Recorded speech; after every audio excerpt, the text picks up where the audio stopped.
Welcome, listener, to Monster Week. Monster Week is a fantastical phenomenon sweeping our creative community.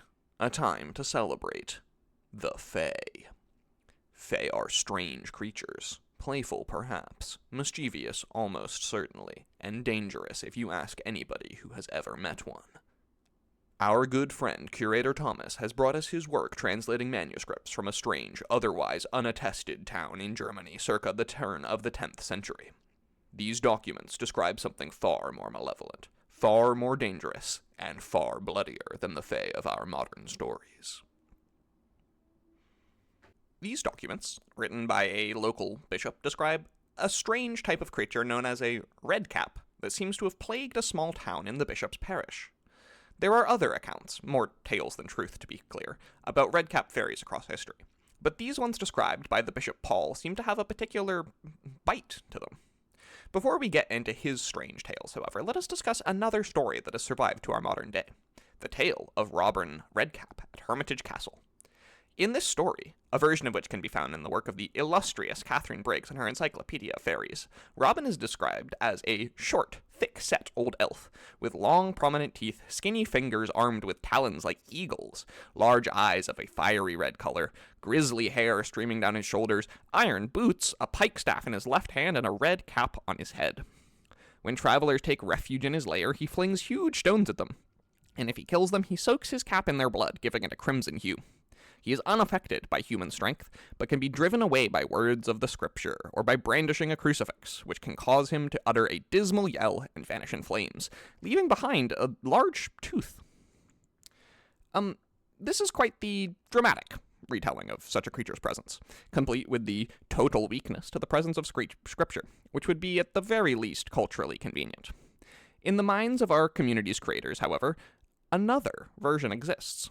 One which stalks not the dusty halls of fallen keeps, but the shadows of a fantasy realm known as the Feywild. Yes, Dungeons & Dragons has its own version of these creatures. We can see the points of similarity, the short, thick-set old elf, the penchant for blood. But other than the name, little else holds. There is no weakness to scripture, no pike, no hurled rocks. It's as if another influence took hold in the creation of these creatures. A different story which was averaged into the strange stat block we find in Wolos. It is my opinion that his manuscript, Bishop Paul's that is, holds light to the unknown ancestor of the modern redcap. Hear now that account from Bishop Paul, who wrote about his community circa 995 AD in Germany. A malicious coven of witches has taken root near my community. I fear that these are the resurgence of a group that we drove out nearly 30 years ago. The slayers who went to their cave and did battle with them had faithful among them. So though it shakes my hand, I repeat their words as if true. 3 symbols of power, fate, and witchcraft seem to commend this fell ritual, positioned and active as if wielded at a distance. A cauldron, an orb of crystal, recovered, and which I now possess, and a weaver's loom. Men wearing fur that clings to their flesh, and vines that writhed and lashed, performed a vile blood sacrifice as the moon shone full in the sky. A painting depicting spheres and lines was recovered as well, and draws my attention to an old Greek concept of depicting the heavens. When their rite was completed, small demons, in guise of red-capped mushrooms, wielding wicked knives, with feet bound in iron boots, emerged from the ground, as if summoned from the lowest hell. This is the account of the faithful who were in that cave, and I need no other account to attest to the death that ran in the streets of my town that night.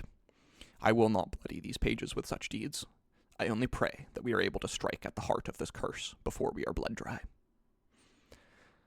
Paul's writings are lengthy and tend towards the dramatics, so I will paraphrase the most of the rest of his accounts. He describes these creatures as forming roving gangs, slaughtering woodland creatures to form terrible abattoirs of blood-soaked soil, in which the creatures can spawn. He also never refers to them as fairies, instead constantly attributing them to hell and calling them demons, but this is far more likely to be a symptom of a perspective than a valid reclassification, especially as they seem weak to weapons formed of cold iron.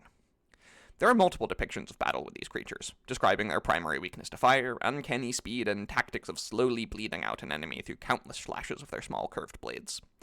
They can use their hard iron boots to drive into enemies, pushing them to the ground where the victims can be swarmed and dismembered.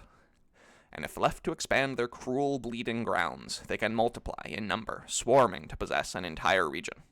I have attempted to translate their abilities on screen, so should you ever be threatened by this plague, you may yet stand a chance. However, be warned, do not delve into a Redcap abattoir even with this knowledge in hand. The foul mycelial strings of these armies are pulled by yet a greater threat, according to Bishop Paul, one that we do not have time to discuss in our limited airtime today. For your own safety, tune in next time when I share about the Death Caps. Well, folks, that was our friend Curator Thomas. He never stays long, never says why. Leave a comment down below why you think our familiar friend is so cagey. As always, stay safe out there.